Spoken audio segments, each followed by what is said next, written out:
92 में बाबरी ढांचे के गिरने के बाद 93 में 12 मार्च 93 को मुंबई में ब्लास्ट हुए, बड़े ब्लास्ट हुए। करीब 257 लोग उसमें मारे गए। टारगेट करके ऐसी ऐसी जगह बम लगाए गए जहाँ ज़्यादा हिंदू आबादी थी, लोग मारे गए। और उसके लिए फिर कहना लोगों ने शुरू किया कि साहब ये बाबरी मस्जिद का बदला लिया गया है। तो एक जिसको कहते हैं ना, माहौल ख़राब हुआ पूरे देश में। लेकिन अंडरवर्ल्ड में भी इसका असर पड़ना शुरू हुआ। मैंने अपनी इस किताब में एक घटना का जिक्र किया है कि दुबई में एक मॉडर्न गेस्ट हाउस है सरस्वती का। तो वहाँ पर सब लोग बैठे हुए थे।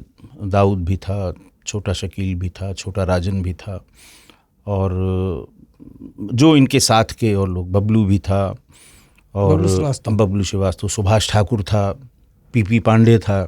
ये सब लोग बैठे थे, इकट्ठा ही लगभग रहते थे, दिन भर प्लान करते थे और अपने लोगों से बम्बई में और दीगर जगहों में उसको एग्जीक्यूट कराते थे। इसी बीच में टीवी पर खबर आने लगी कि साहब ये ब्लास्ट हुआ, फला फला जावेरी बाज़ार में हुआ, यहाँ हुआ, इतने लोग मारे गए। लोगों ने ये ध्यान दिया, छोटा राजन ने, कि इस बीच में किसी का फ़ोन आता था दाऊद को संभवतः बधाई देने के लिए। तो वो सिर्फ शुक्रिया शुक्रिया कहता था, आगे कुछ बोलता नहीं था। तो छोटा राजन सुनते सुनते बोल गया। उसने कहा कि भाई ये बताओ, न तो आज तुम्हारी मैरिज एनिवर्सरी है, न तुम्हारी बर्थडे है, न तुम्हारी पत्नी की, नाम लेके कहा, न बच्चों की किसी के, ये किस बात की बधाई मिल रही है तुमको? अरे उन्होंने कहा कोई ऐसी बात नहीं हुई, एक डील फाइनल हुई है। उसने फिर कहा ऐसी कौन सी डील हुई जो मुझे जानकारी नहीं है?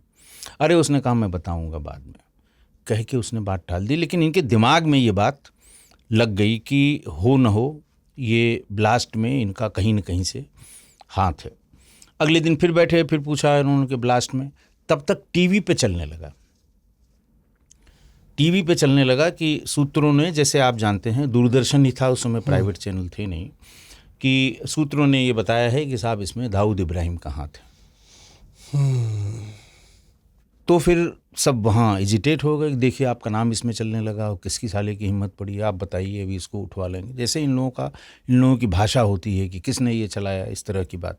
तो उसने कहा नहीं भी आप शांत रहिए, भी आप ये सब करने की ज़रूरत नहीं, मेरा नहीं है ये टाइगर मेमन ने कराया है। ऐसा उसने उस समय इन लोगों को बताया, लेकिन इनके दिमाग में शंका हो गई। उसके कुछ दिन बाद ही पाकिस्तान इंटरनेशनल एयरलाइंस की एक फ़्लाइट आई जिसमें दाऊद, छोटा शकील और उनके साथ के, उसमें कोई भी नॉन मुस्लिम नहीं था। ये लोग वहाँ से निकले और पाकिस्तान चले गए। इस ग्रुप ने, छोटा राजन एंड कंपनी ने 4-5 दिन बड़ी कोशिश की कि ये गए कहाँ, कुछ पता नहीं लगा कहाँ गए। फिर धीरे धीरे ये बात कन्फर्म हो गई कि लोग पाकिस्तान चले गए। बात करने की कोशिश की, इनकी बात नहीं हुई। लेकिन तब ये कन्फर्म हो गए कि ये हो न हो इसमें दाऊद का हाथ है। ये भले टाइगर मेमन के लिए कह रहा है, और इस बीच में अखबार, टीवी सब ये कहने लगे सब इसमें दाऊद इब्राहिम का किया हुआ है, दूसरे किसी का नहीं किया हुआ है। फिर इन लोगों ने भी इस बीच में दुबई में भी लोगों को ये जानकारी होने लगी कि ये इनका हाथ है। इनको ये बताया गया, छोटा राजन एंड कंपनी को, कि साहब भारत सरकार दुबई की सरकार पे दबाव बना रही है कि इस ब्लास्ट के जो भी आरोपी हैं उनको वापस हमें दिया जाए। तो इनमें भगदड़ मच गई कि अगर दाऊद का नाम आएगा तो हम लोग सब एसोसिएट हैं, अभी हमको यहाँ से उठा लेगी पुलिस और हिंदुस्तान को सौंप लेगी। तो फिर इन लोगों ने ढूंढना शुरू किया। इन सब का पासपोर्ट उसने पहले ही, करीब 1-1.5 महीने पहले ये कह के रखवा लिया था कि पासपोर्ट के बारे में एजेंसीज़ को सबको जानकारी हो गई है, हम नए पासपोर्ट सबके बनवाएंगे। कहीं पे रखवा दिया था उसने, तो ये कहा कि हम एम्बेसी में रखवा दिए हैं। तो इनमें ये भाग के गए कि भाई पासपोर्ट कहाँ है। फिर वहाँ से फ़ोन आना शुरू हुआ पाकिस्तान से इनके पास कि पासपोर्ट नहीं, तुम लोग सब अब मारे जाओगे। तो ये भागे वहाँ से, सबको जिसको जहाँ फर्जी पासपोर्ट मिला। छोटा राजन उधर इंडोनेशिया, मलेशिया भागा, बबलू श्रीवास्तव सिंगापुर भागा, सुभाष ठाकुर ताइवान भागा, इस तरह से पीपी पांडे भी पता नहीं कहाँ उधर भाग गया। ये सब 4, 6, 10 दिन 15 दिन में अर्जी फर्जी पासपोर्ट बना के ये सब वहाँ से भाग लिए। तब असली लड़ाई शुरू हुई।